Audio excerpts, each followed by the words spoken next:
Oh, there we go. Yay. All right. Hello, everybody. Welcome to the Write or Die show. Eventually, eventually I'll get this down pat because we are now also on Rumble, if you didn't know, but Rumble doesn't connect automatically.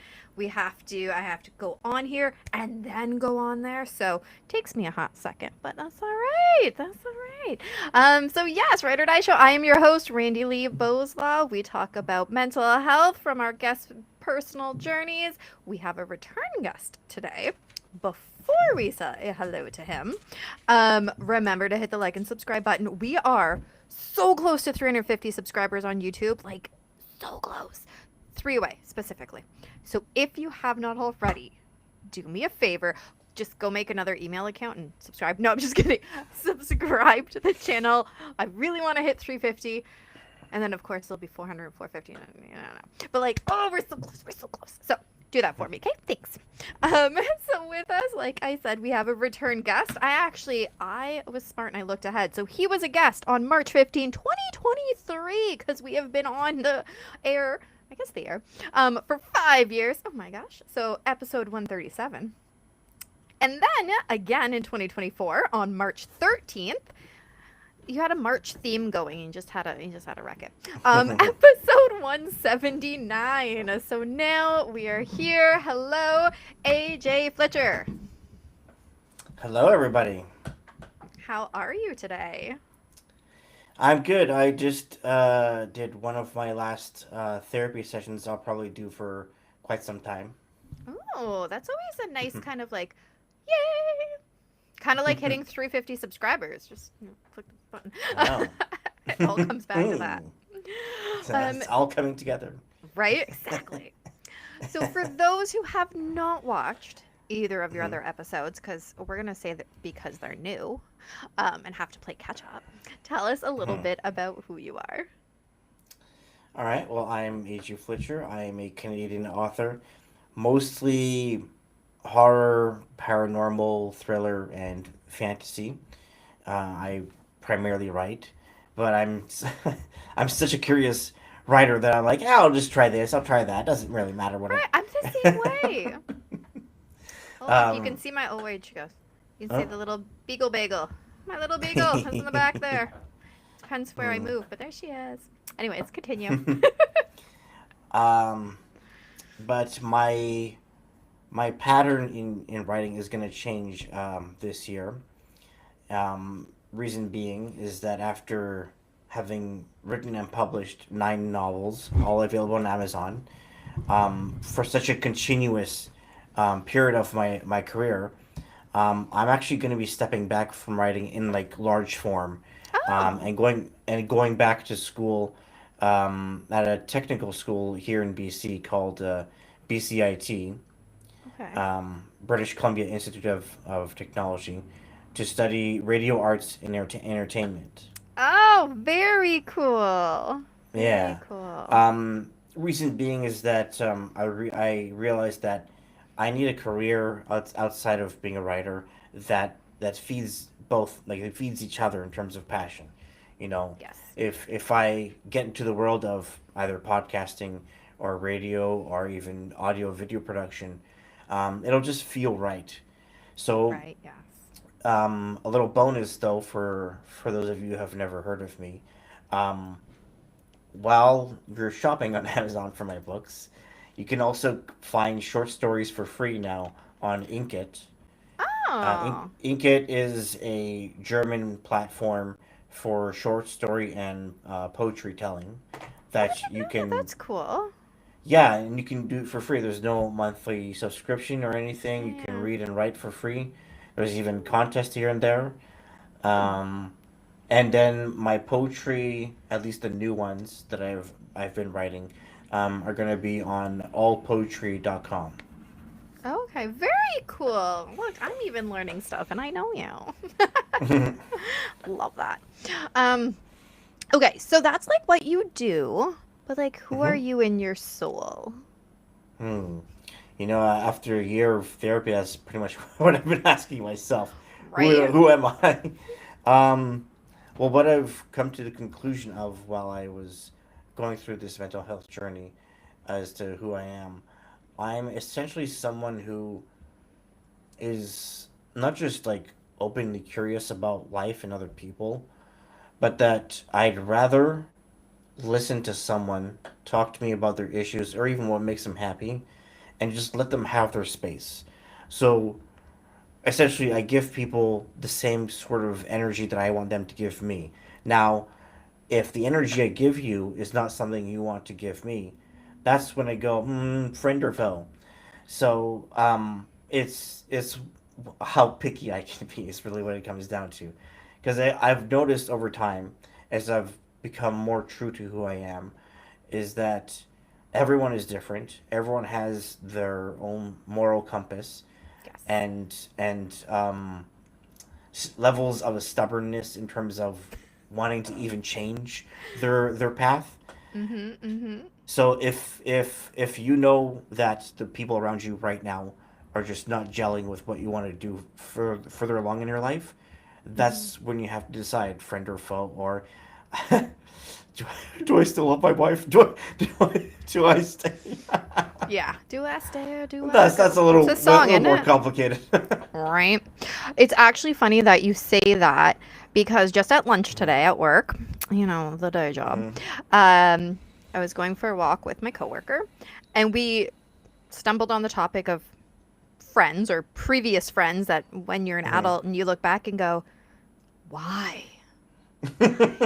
And I said on my side, I was like, I had such little self-esteem way back when that Hmm. I would take whatever was given to me. If you wanted to be my friend, Hmm. okay, great, because I had such low self-esteem, and people who know me now would not imagine that, I don't think.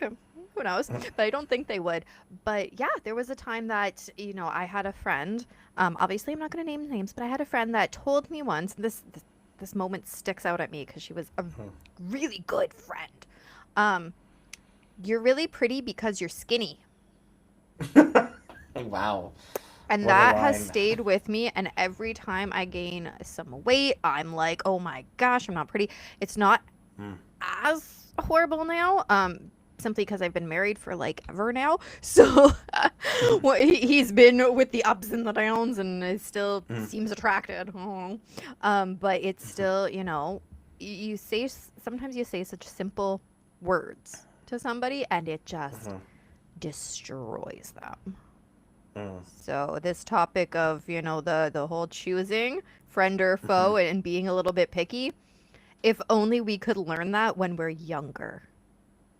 Yeah, I think when you're a kid, you're in such a time of innocence that like the harsh reality of life is just not there. So you don't think that there's really consequences to your actions yet, which is why some kids have such an easier time becoming a bully because that hasn't set in yet of, oh, I did something bad, I feel bad. It's more Hmm. like, oh, it felt good to defend myself and hide my insecurities through violence Yeah. because it's such an outward action that you Yeah. don't realize what it does to the other kid as long as you didn't get hurt Right. either Yeah. emotionally or physically. If some big meaty kid picks on a small kid, it's usually out of not just insecurity, but also how their parents perceive them in the home life. Exactly. There's something else going on. But when you're a kid Yeah. and you're the one being bullied, ultimately it doesn't matter what you're going through because you're in my Yeah. feelings. Hmm. But as adults, we ideally would be able to step in and say, hey, like, let's look at things, let's figure Yeah. this out because I mean, you can't project yourself onto somebody else. I mean, Mm. don't use those words because kids, they're going to be like, project? Well, Mm. um, but I think everyone gets what I'm saying. I hope so. Yeah. We got to help kids learn this stuff at a young age. We can't wait until they become Yeah. adults and then we have to pay lots of money for therapy to fix ourselves. Like, let's try and help the next Hmm. generation not be as screwed up. Yeah. Well, that's what transforms people into corporate ghouls. I love the word ghouls. Just a side note, I just like that word. Probably because I like horror. You should appreciate that. um, so it's funny because before we got started with our episode today, he goes, I Mm. think I'm wearing the right shirt for the episode. So, first off, stand a little bit more because your name is hiding it. Be a goldfish, happiest animal on earth, Ted Lasso. Oh my gosh, I love that show. I love that show so much. I know, that's why I got it. Oh. And I'm glad that my big shoulders stretched it out to the right size. Right, right. So, for those who haven't seen the show, I mean, go watch it. It's on Apple. Mhm. Yeah, Apple. Apple TV, yep. I have talked about this show a couple times actually because Hmm. I love it. It is the best representation of male mental health I have Oh, ever yeah. seen. And my husband loves it. He's the one he watched it because of soccer. Is, Hmm. football is life. If you haven't Hmm. seen the show, you don't get it. But that's why he started watching the show. And then he was like, "Oh my gosh, this is so good." And he's like, "Come on, you're gonna like it. You're gonna." I'm like, "It's about soccer. Why am I gonna like it?" And then I'm like, "Oh my gosh, I love this show." It's the only reason we had Apple for the longest time, so that he could watch it like 3 times over. Oh. And I'm sure we're gonna get it again when the new I season like comes how out they because they're approach their Me redoing. Too. Yes, exactly. So I'll shut up now for for a hot second We're because both excited. we're Ah! both I'm gonna excited. talk first! Yeah. Tell everybody because I've already told people. Like, but you tell people why you love Ted Lasso and what the Be a Okay. Goldfish is all about because it's yeah. Well, I just started rewatching it, actually. Oh, Um, so, the reason why I love this show is specifically um, the like hugs, like each like hug that was special between two characters was like really earned, emotionally speaking. The only spoiler I'll give, because it's a very small moment, for the character Jamie Tart. oh Um, yes. After the confrontation with his dad, he punches him in the face for being a crappy father, and then Roy Kent comes and hugs him. So the whole mending fences between two foes, um, Jamie acknowledging the fact that he doesn't have to forgive his father for being the way he is just because he's his dad, um, was not only a real exemplification of healthy male mental health, but also a healthy understanding of boundaries and dissolving toxic boundaries between two people who don't need them. I hope because apparently a new season is coming out with a handful of Yeah. the OG cast. Um, Mm-hmm. I hope that they keep that meaningfulness that was in the original series. Like if they Yeah. don't keep that, then don't bring it back. But you have to keep that. Yeah. It might be a bit tricky because based on the promos I saw, um, he's I don't know if it's Coach Beard or Coach Lasso, but one of them is coaching a female soccer team. Yes, I believe that's what So it's. This one's hopefully, around. yeah, like hopefully they still balance the whole, both genders' mental health and maybe bridge Yeah, them together. yeah.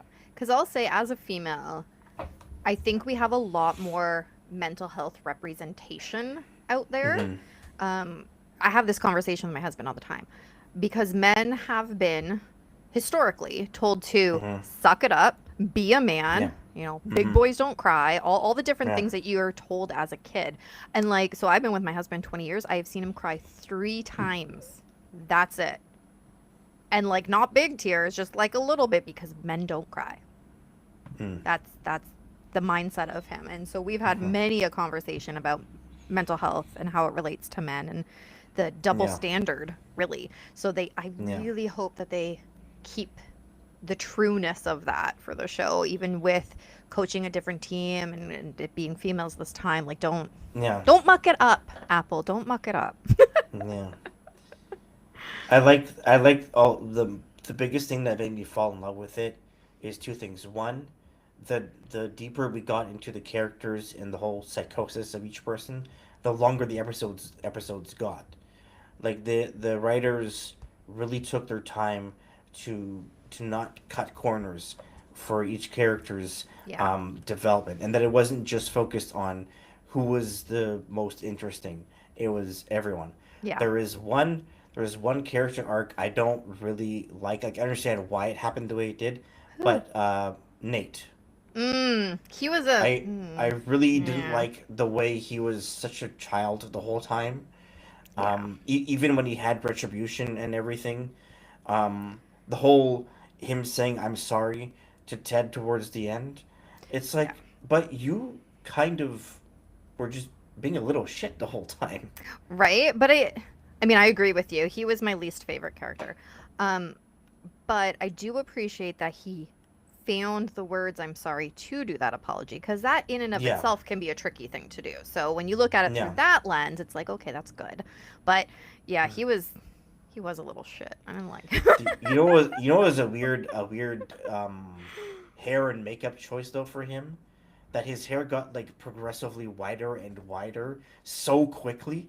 I'm like, Yes, how fast yes. did he age? And how old was he at the beginning? I feel like it's a representation of stress. Yeah, that could be it. Yeah, yeah, yeah. Right? That would be the what I saw it as. It's just like the Yeah. representation of all the stress coming together. So be a Hmm. goldfish. You haven't Hmm. said what that is and why that shirt is Okay, so. so it's a quote from Ted Lasso. Essentially, I think it's in the first or second season where Yeah, something like they're that. in the locker room, and they had suffered a big loss, and he was trying to remind them that it's impossible to go in life without any kind of disappointment. So rather than hang on to every moment of disappointment or mistake that you've made, let it go and then keep moving forward because it could happen again. So, like the whole thing of we lost this soccer game, might lose the next one. But don't dwell on your sadness or stay in the hole that you'd rather stay in because it's all you know. That's like when I think it was one of the characters. I'm not going to spoil too much. I'm just going to Yeah, say yeah. one of the players says we haven't won in like 60 years or something for the big game. Mm. Um, so I think that's the moment that Ted Lasso chose to say, well, so what? We'll win eventually. Plus, it's not about winning; it's about being a better team and being better towards each other. Of course, eventually, his bigger boss was like, "Well, it's a sport. We have to. It kind of is a little we bit about kind winning, of you is know? important to win." So But yeah, that's why I'm wearing this shirt. yeah. And it's that mindset, right? Because again, taking the show and extrapolating it for life, which is apparently what this episode is now, which kind of works. Um, we all fail. Yeah. We all mess up. I mean, just the Hmm. other day, today at work, actually, there was something came up. I'm like, oh, that was me. Oh, I screwed that up. Like, I admitted, I'm like, Hmm. oh, because here's the thing if we don't recognize when we mess up Hmm. or when we have a failure, how do you get better? Yeah. You can't. You get better by failing, making a mistake, falling Hmm. down, and then getting back up and trying again. Yeah. So it's so very, very important that that's what we do as just human beings is we fail and go, well, shit. And then we get back up again and try again. Yeah. Just don't keep trying the same way because then, the definition of insanity is doing the same thing over and over and expecting different results. That's not going to Hmm. help you. Yeah. Like if you start setting boundaries with someone in the same way and they're still not listening to you, or you even um, find different people to associate with and still approach them the same way and you're still not getting the same result or the result you want to see, that's when you have to take a step back and be like, wait, what am I doing wrong here? Am I talking to a wall? Am I the wall? Like, Right? Exactly. Where do the bricks start? Is it starting with me or you? Exactly. And that, I mean, boundaries are so important to set with people. And again, something that I had to learn through therapy, and I think a lot of adults, we actually learn it through therapy yeah. because we're not taught to have them when we're little. In fact, where was I the other day? Anyways, doesn't matter where I was. Anyways, so I saw Hmm. people and, a little kid and then their, I don't know, grandparent. And it was get over here and give me a hug. Which I'm a grandparent and I'll be like, Grammy wants her hug. Like, I get that. But here's the caveat if the Hmm. kid says no, and yet you force it on them, where do they learn to have their own boundaries? Mm.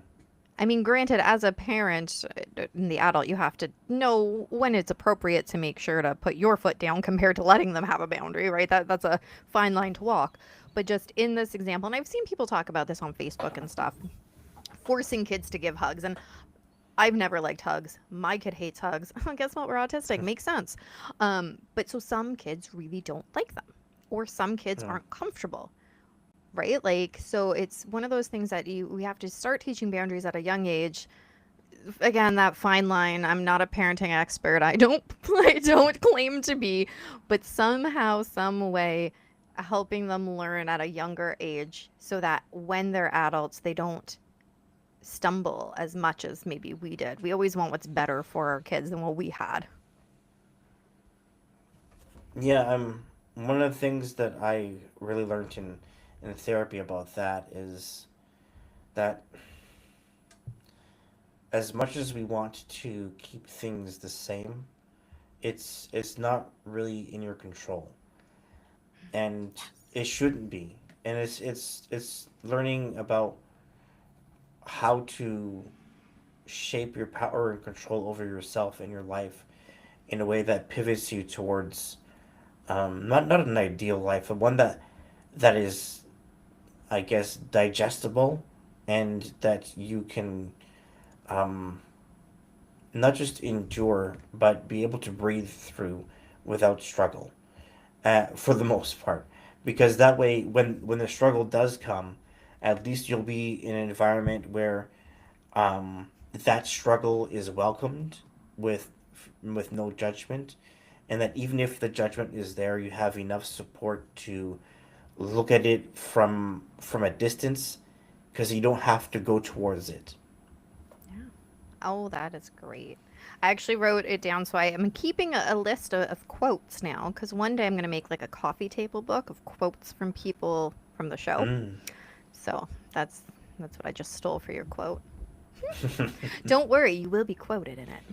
Um, but exactly, so we need to manage all that. Mm. I can't believe that we have been talking about Ted Lasso and all the things for this long. Um, How much time do we? right? And not that we're out of time per se, but I didn't know if there was something like a topic particular that you wanted to talk about, and I Yeah. wanted to give you the Hmm. opportunity because I believe you said something about having a particular topic, so I just Yeah. Um. Before therapy, like the reason why I even went is because I was so um emotionally cloudy in terms of actually having a clear sense of identity in terms of self love. I was so buried in coping mechanisms with loneliness, and just not really being properly guided by myself or others, to the point where I was like, I need some help because I'm the one holding myself back. It's not others. I can't keep pointing the finger at others or circumstances. yeah. It all falls back to me. So clearly, there's a lot of things that I haven't um, worked on or even was aware was um, still there. So my therapist helped me uncover a lot of vulnerable issues with grieving my mom's passing, or even grieving like moving on from friends when you were a kid, where Mhm. you have Mhm. there's this pattern of feeling abandoned when really it's just everyone growing up and then changing who they want to be associated with. And Yeah. I guess because it happened so frequently with me, it created this need to self isolate, and Mm. it made my relationship with writing like such a crutch. And that's why I was like, I'm literally suffocating myself with my writing. So Okay. rather than see this outlet as a way of numbing myself from reality, I that's why I took a step back. I haven't written in like a year and a half now, like for a novel, um, Wow. because didn't like how I was approaching writing, and the way my life was shaped around writing was just not healthy. So as much as That's it pained me, I had to do it. interesting because that's the first time I've ever heard that before, which I love Mm, hearing brand new things on the show. But that's so interesting to recognize something that, you know, almost every single person I've talked to on the show says, writing is the best coping strategy. But at the same mm, time, there are healthy strategies that, yeah. when used in the wrong manner or used too much Hmm. or whatever, can become unhealthy. So that's a very Yes. interesting, yeah, very interesting. I guess I was getting annoyed at myself for thinking I can't be happy without a consistency in writing, Okay. and and believing that if I just keep pumping it out, eventually something will come of it, and Hmm. and that and that I can't lean on creativity to be my catalyst for making putting my happiness and purpose um, and peace first. I have to do that myself. So that's why I was like, I gotta go to school or something Yeah. to change what happens around writing, and that whenever I go back to writing, it's not because I need it. It's more like it's there when I need it. Hmm. I can depend on it being not just being there for me as a matter of interest and passion, but just something that I have the power and time to choose to do whenever I feel like it, instead of feeling obligated to be on it all the time. Yeah. Which is, again, such a great revelation that you're able to make. So Yeah. that's very interesting. That's good. Um, Now we're starting to run out of time. That's okay. That's okay. We've had some such very, very good conversations. It's always funny whenever I have like a return guest on the show. I'm always like, all right, well, what are we going to talk about? We already talked about your story, and every time I'm always surprised, Hmm. which is why I don't come prepared with questions. I Yeah. don't. I don't want to be prepared because I want to be surprised. Hmm. Um, and it's not, I mean, I read one of your books. It's not to say that they were bad either, right? Like it Hmm. was just a necessary thing that you had to do, which is fantastic, again, that you can Hmm. recognize a problem and strategize to find a problem while still keeping that creativity line there. Yeah.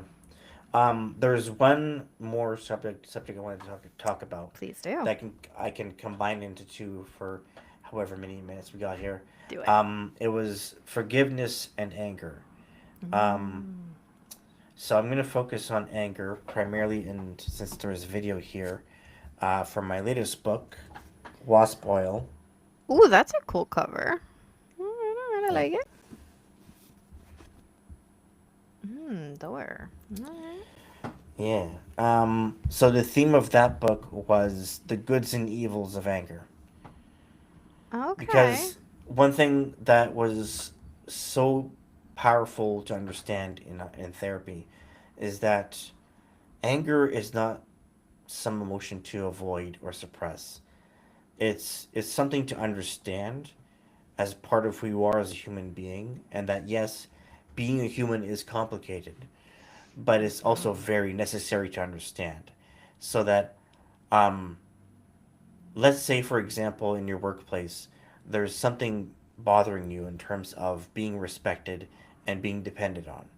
If you need to set a certain amount of boundaries, it's not to protect yourself, it's to say, I know my value, I know what I'm needed for, here's how I feel is fair.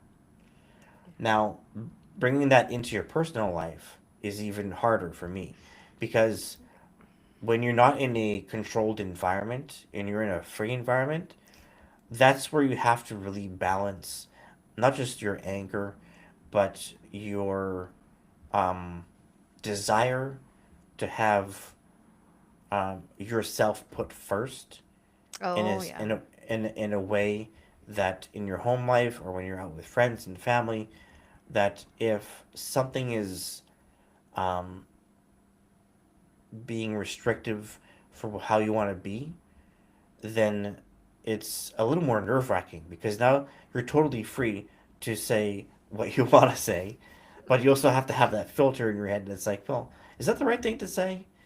Can I just go Yeah. up to someone and say, screw you? Like, Well, you just have a wonderful day. so yeah. And you know what the crazy thing is? Why this book was actually a lot for people. That's why I was like, I don't know if I want to have Randy read this book.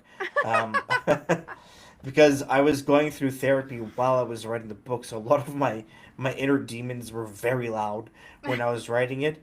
So there were certain scenes where I'm like, what was I going through to write that demon? Jesus.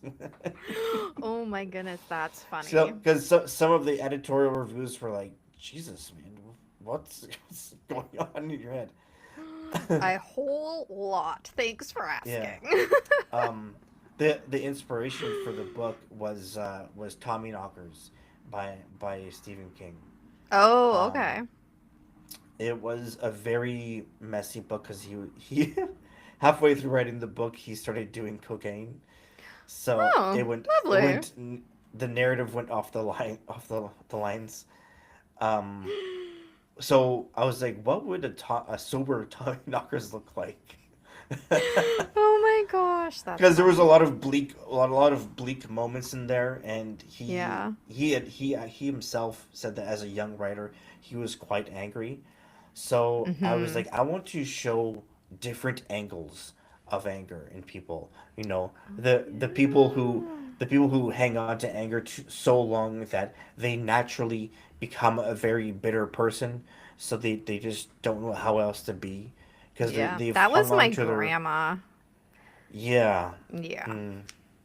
Um, but Yeah. also how relieving it can be to choose the moments, to choose your battles, to really say what you have to say. Mm-hmm. So, but as for the theme of forgiveness, um, you have to really learn to forgive yourself for having made mistakes, and that where you are now is the most important place, not living in the past like I've been for way too long. That's really what therapy helped me do, is to take me out of the past because um, I got so used to literally living in the past whenever I'm in moments of pure happiness and being fully present that it scares me. Like it's so Mm. weird. This is I said this to my therapist today. I said I don't understand after all this time of working with you that happiness is still terrifying to me. And I think Mm. it's more in the sense hello. um, I think it's more in the sense that it's terrifying how much I've succeeded in small steps towards the next chapter that I will be succeeding in. Mm-hmm. So, Yeah. yeah, There's it's been a there's lot. I'm trying to think there's like a saying or something. Self-sabotaging, Hmm. right? Hmm. You Yeah, know, yeah, people are succeeding and you don't feel like you should be, so then you do something so that you don't. Like there's people legitimately scared of success.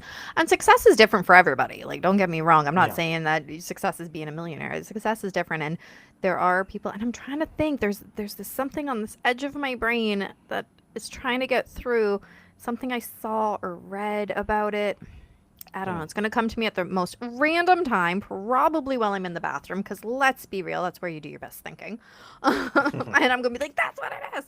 But yeah, Hmm. yeah. Yeah, it's this is I've been binge reading literally all year Stephen King books. He was the first author that I really got Mm, into to start mm, loving reading because I find school kind of takes mm. the fun out of reading by forcing down Yeah. your throat these old books. Now, there's some that I liked, don't get me wrong. I actually Mm-hmm. really loved To Kill a Mockingbird and Mm, the one where the kids are stuck on the island. mm. Fly, something fly. Lord of the Flies. Yes, I really like that book too. So I mean, there's some old stuff that I like, Yeah. but like there was some that I'm just like, oh my gosh, this is the most boring thing ever. And I mean, they also made us read Mm. Shakespeare, which I'm not Well, opposed to, but like when you're 14 to 17, you don't want to yeah, read Shakespeare. Like mm, you don't. But yeah. whatever. One thing that I'd like to end on, I'm gonna read a tiny, tiny snippet of my new short story, if you don't mind. Okay, but before you do, I have one more question because I do Yes. come prepared with one question because it's the same question for Yeah. everybody. Mm-hmm. What is your piece of wisdom that you would Mm-hmm. give to, I'm going to say, an adult 40 plus, Mm-hmm. because they've had a rough life? What is your piece of wisdom to them when they are just like kind of stuck in a rut? Mm. That's a good question. Okay. Mm, Well, as someone who was stuck in a rut for a long time before therapy, um, just remember that when you're in that dark space, you created it. There may have been circumstances that led you there that you didn't have control over, but once you're in that space, it's your home that you created outside of whatever it is you're dealing with. So if you don't like that place anymore, but it feels not, I don't want to say the word cozy, but familiar, and you don't know how to face the unfamiliar, ask yourself, well, why is this bothering me now? mhm, What is it about this place that I'm stuck in that is so toxic to me, and I'm actually feeling it. I'm not numb to it anymore.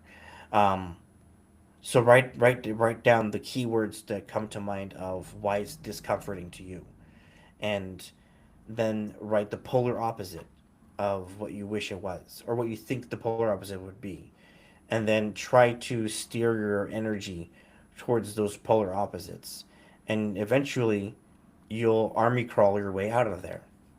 So, being in a funk, it's obviously not fun, but sometimes we are the ones who put ourselves there. There is obviously some cases where, if you have a home life or just like your life in general, where there's constant elements in your atmosphere and your I guess routine, stable parts of your life that kind of cement that feeling, cement mhm. that home that you've created, then it takes a little more legwork. But if your relationship with those people or that place you live in, you have to ask yourself, well, do I really need to stay here? What's keeping me here? What's keeping me in this funk? Is it literally the place I live in, or is it just my headspace? So, that's the advice I would give. That is some pretty epic wisdom right there. All right, the floor is yours for a Thank little you. read. Thank you. Let's see. I'm gonna see if I can. I've never like changed the layout while I've been doing an episode, but I'm gonna see. Oh, there you go. It's all you.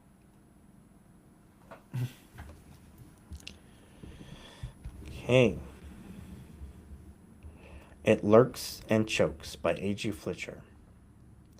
Just the opening paragraph, by the way. 1. The air in a hidden city called Halberton, bottles by a trilling blue chrome dome, hums loudly through the night like cicadas in a bone-dry field of yellow grass. A man sitting in his repo truck eats a fat tuna sandwich with pickled chunks so big you could hear them burst and Oh. crunch as his iron-strong teeth chomped away. Savoring the creaminess of the mayo and the tanginess of the pickle's brine, he taps the jutting holographic radio display. It turns on with a symphonic jingle. A woman with an angelic yet sentient voice says, "Hello, all, and welcome to Neon Eye News, where we bring you stories that pull you gently yet urgently through the city in its magnetic ocean waves and sand ridden winds that whisk through buildings and every bit of greenery beyond the city's body. First up tonight is a story about a man who lost his way through lemon candy, the strongest, deadliest, and most addicting syrup barkeeps vowed to never sell ever again."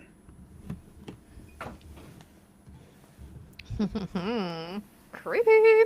And I expect Thank nothing you. less from you. Yeah. um, so I mean that's our perfect segue here to say, hey, people buy this book. So What is it that you are promoting, the name of it, where to get it, all the Okay. things. Well, that short story too, besides wasp oil. Just one little thing. I'm not quite done with or looks and chokes. The way Inkit works is it lets you drop chapter by chapter. Oh, So okay. 3 chapters are up right now. I'm working on chapter 4. Okay. Um, it's pretty gross in a good way. That's um, always so what? pleasant to hear by somebody. It's like when somebody goes, this smells gross. Smell it." And people always do. You always smell it, even though Yeah, they're that's straight up telling you it's gross. that's Just you like have to that's know. like cheese lovers who say stinkier is the better. Oh, there you go. Yeah, because you just have to know for yourself. Like, Okay, so where to find me? You can find me for the same handle, AG Flitcher, on Facebook, Instagram, Twitter, TikTok. And actually, for Instagram, this is brand new. It's only been 3 weeks. I now have a foodie page called Foodie Flitcher, which oh, already is closing in on 300 followers. holy moly! Yeah, so that's been fun. I'll read you the bio headline. My sister thought it was good. Um, I'm a horror and fantasy author who likes to chow down on good, interesting, head nodding food. That is a Just good line. Good just a tagline little there. bonus for you. I do Yeah. still have YouTube, but I'm not really active on that anymore. I'm Okay. more active on Instagram and TikTok. So check it all out. Do it. Do it. I will attempt to remember to tag you when I post stuff, but I'm just not great at it. I'm learning. I'm trying. I'm trying. Um, so thank you so much for coming back on the show for round three for a very surprising conversation. Love that. I love Mm, it.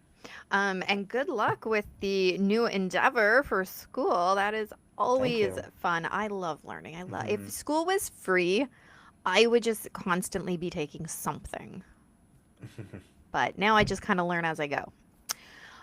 On the topic of learn as you go, guys, remember I'm making that indie film. What? So stay tuned. What? Right? That's cool.